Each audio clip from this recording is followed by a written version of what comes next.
Alright guys, I'm here at the Harley Davidson demo days testing all these motorcycles, and look at all the motorcycles that are gone.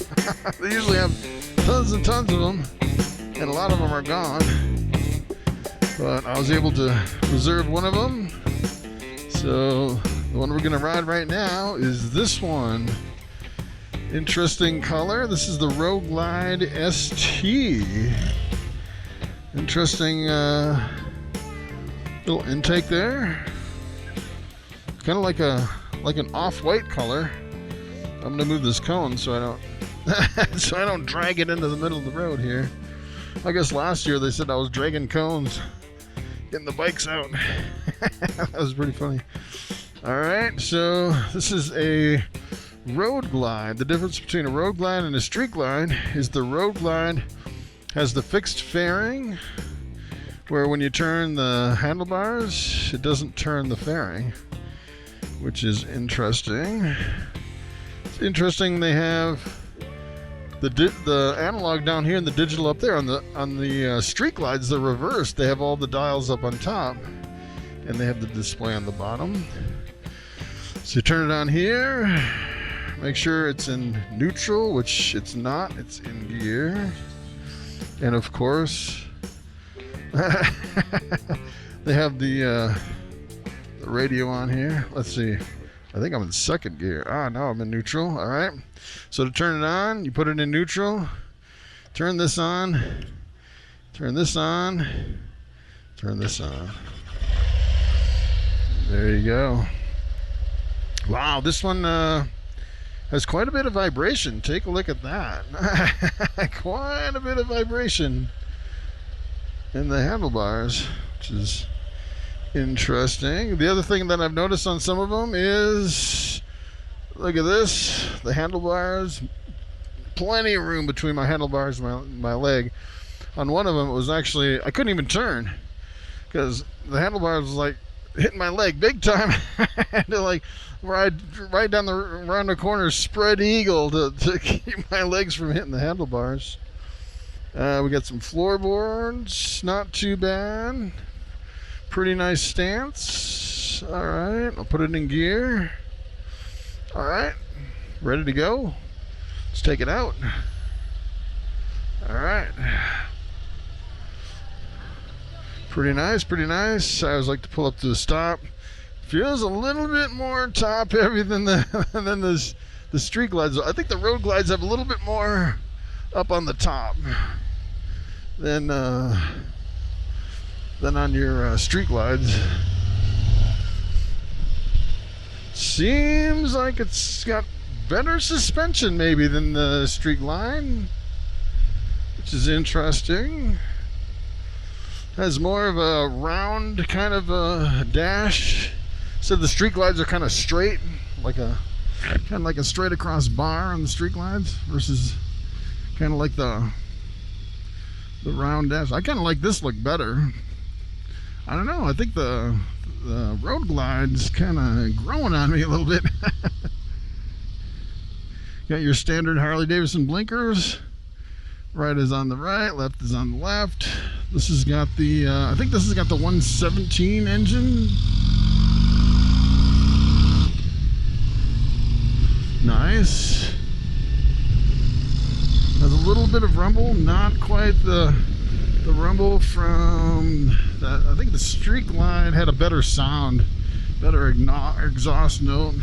This one seems more stable on the road than the Street Glide.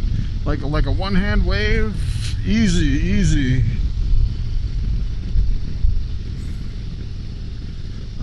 Going around the corners, very solid, very nice. One of the more stable around the corners, I'd say. This might be my new favorite. The only thing I don't like so far is it seems like my legs are a little bit too far up. They're higher up than my waist, which kind of puts my tailbone, kind of digs it into the seat, which makes the seat uncomfortable. So I'd probably do like you'd have to do like pegs on the crash bars to really get really comfortable on this, which wouldn't be bad. Yeah, that's a pretty minor modification. The other thing I like about this too is I can move my feet all the way back on the back of the floorboards. I know in that street glide, for some reason, something was in the way on my left foot where I couldn't slide it all the way back to the edge of the floorboard to where I could put the ball of my foot right on the floorboard edge, which seems like it's more of a comfortable position for me, that you can actually slide your feet around back and forth on the floorboard to kind of change positions up a little bit, so you're not kind of stuck in the same position all the time. And plus, it's kind of like the same thing with crash bars, where you can actually, get off the floorboards and kind of stretch your legs out up on the crash bar if you have some foot pegs up on that. But wow, as far as the wind, it is definitely by far the best wind. You can hear a little bit of wind noise, but it's not bad. It's not the quietest. So you can hear a little bit of choppiness, but it's not deafening. I'm going 60. Let's pick it up just a little bit. 65. No buffeting. No buffeting. Wind noise is pretty good, pretty tolerable. Of course, I don't have earbuds in or earplugs or anything, so. And normally I ride with earplugs, which, you don't really notice the wind noise if you have like noise canceling earbuds in. The brakes are pretty much your standard Harley Davidson brakes. You gotta kind of get on them a little bit. The back brakes, haven't really tried the front yet. Let's see what this thing can do here. It's pretty fast. Not as fast as those 121s, I have to say. Those 121s, they have... the only thing I don't like about the 121s is they actually have the riding modes. So they have so much power. They have like a rain mode, a highway mode, and a sport mode. I'd rather just have full power all the time, but I suppose once you get up to a certain engine size, you don't want to do wheelies. You want a little bit more control. Now, you could floor this. You could open up the throttle wide open, and you're not gonna pull a wheelie on this.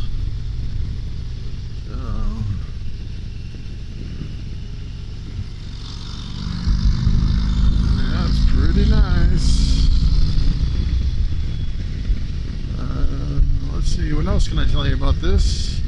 A couple little smaller digital gauge or analog gauges. One is the fuel, which is nice. You can easily see how much fuel you have. Dedicated analog fuel gauge. And looks like your battery voltage, which is interesting. You can see if your alternator's working, if your battery's charged.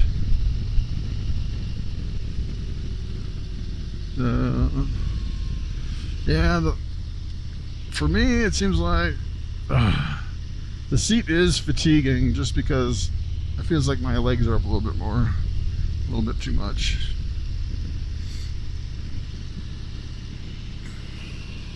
And it almost seems like the handlebars could be like up a little higher and forward more, for what I would prefer. These are kind of like beach handlebars or something like that.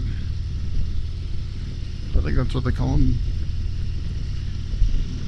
But this is pretty good, actually. Not too bad. One of the better bikes, I'd say.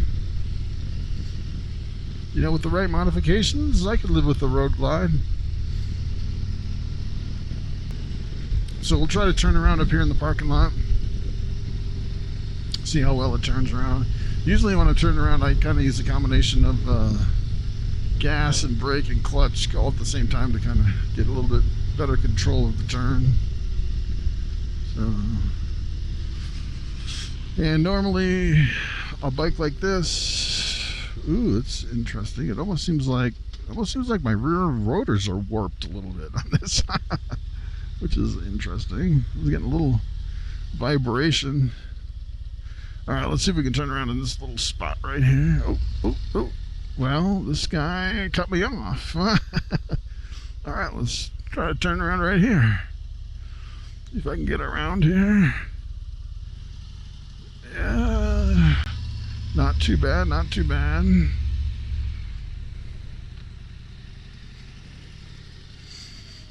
Yeah, it's just a little bit more difficult with that dash, having the kind of the weight from the other thing I haven't really considered too in a lot of these is sometimes if you have the luggage,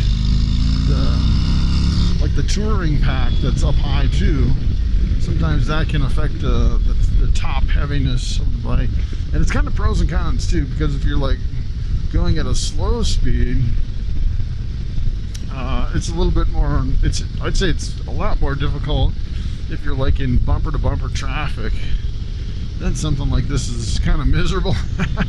It's hard to keep upright, and I've seen people really struggle to kind of keep it upright on the road in bumper to bumper traffic. But the advantage is when you're going fast, like on the highway, going around corners, it seems like the extra weight kind of gives you a little bit more, where it's not as difficult to turn around the corners, because you have the extra weight kind of helping you maneuver the corners,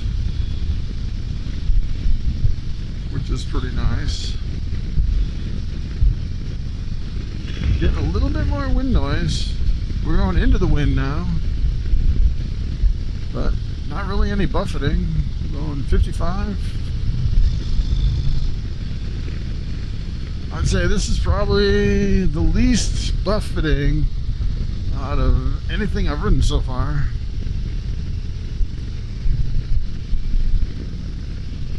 So I know the Pan America seems to have really good wind deflection without buffeting too, but it's a completely different bike. You can't hardly even compare the two bikes, because it's more of like a dirt bike compared to a cruiser.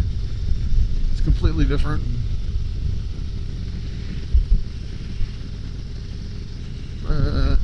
Yeah, pretty nice bike. Road glide, if I was to choose between the road glide and the street glide, I would probably get the road glide.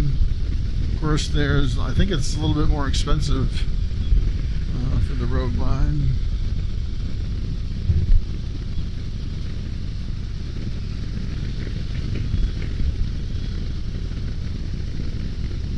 Pretty good around the corners, not too bad.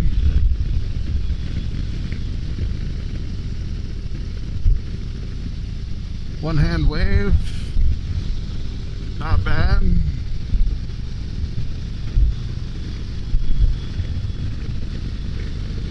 Lots of bikes out today. It's like I'm non-stop waving at other bikes. I'm almost tired of waving. There's just so many bikes. It's like I have to permanently mount my hand out there. It's pretty wild.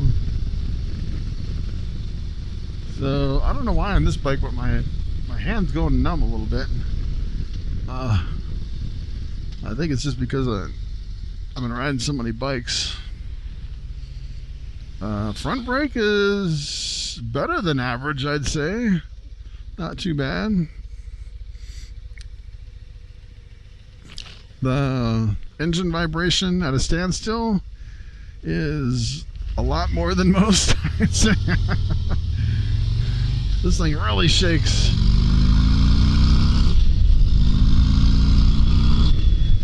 Lots of power. It's got enough power to really go fast, but not enough power to where you feel like you're going to pull up the front end. It seems like those 121s, they're like right on the verge of to where you could possibly pull up the front end on those 121s. I think that's why they put the different modes in there. But with the 114s, this has got the 117, yeah. I don't think you can pull up a front end on this. Yeah.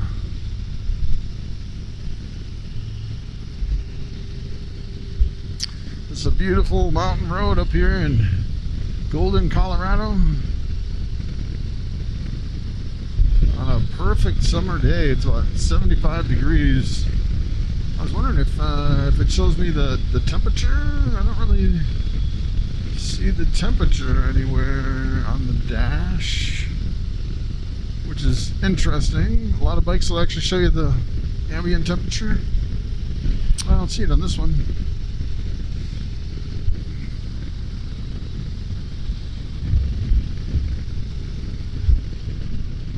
So this one, if you actually pull in the clutch, which disengages the engine, you can just feel the road noise, road vibration. Does have a little bit of road vibration. Maybe a Road King Special is a little bit smoother. And I know if you go up to the, you know, some of the, like I think the last year I rode the Road Glide Limited CVO, or CVO Limited, and it seemed like that one had an upgraded suspension on it, to where it was even smoother. That one was like almost super car-like. This one's kind of car-like too, I guess. But it still feels like you're riding a bike on this one. Some of them are, you know, it's so quiet, so much wind deflection, and so smooth that it almost feels like a car.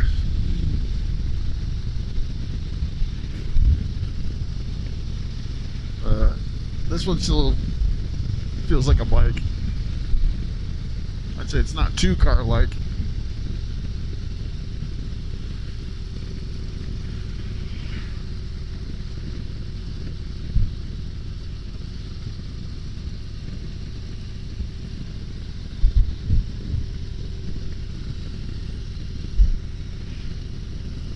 Alright, so what else can I tell you about this bike? The mirrors seem a little bit different than your standard Harley Davidson mirrors.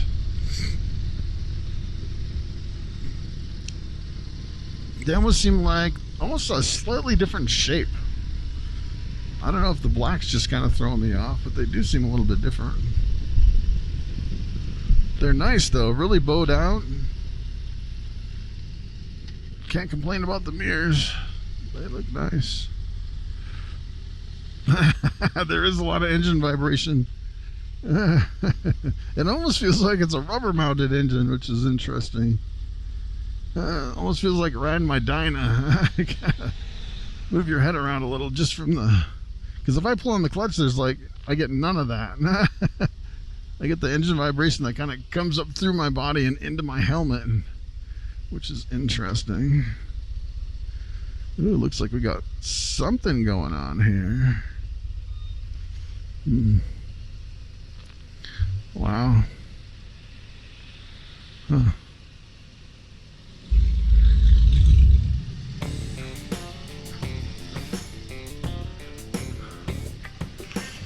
Alright, so we're back at the demo day shop here.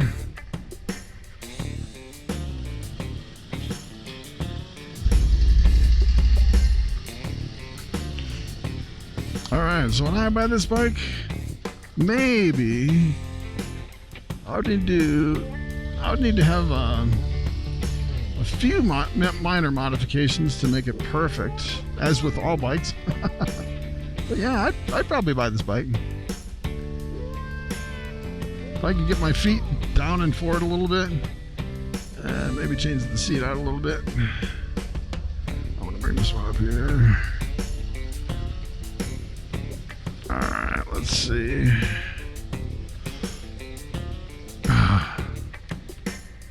Pretty nice bike. I'm surprised how much it actually vibrates in idle. That's the thing that kind of surprised me about that one. Almost like it seemed like it was a rubber mounted engine or something. That's a pretty nice bike. Probably the best thing I like about the bike is the wind deflection and no buffeting. That's awesome. Alright guys, so that's pretty much it. Thanks for watching, and I will see you next time.